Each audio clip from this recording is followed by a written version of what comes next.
आप बनाइए, हम अटेंड कर देंगे।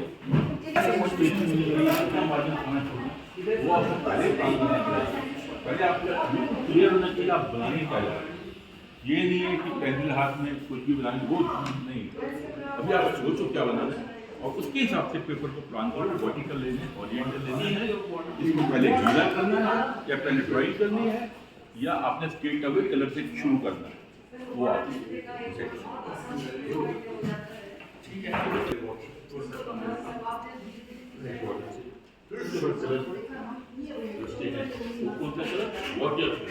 ट्रांसपेरेंट, इसको बोलते हैं ट्रांसपेरेंट, और ये है पोस्टर का।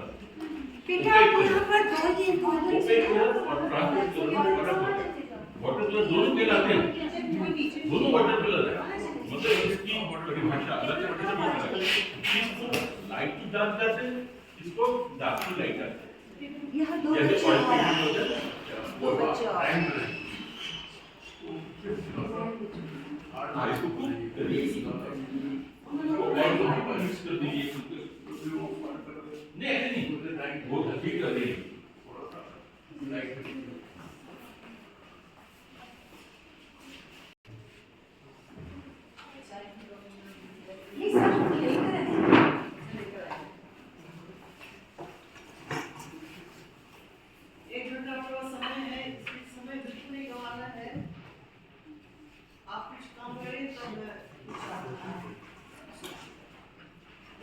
आपके गुरु की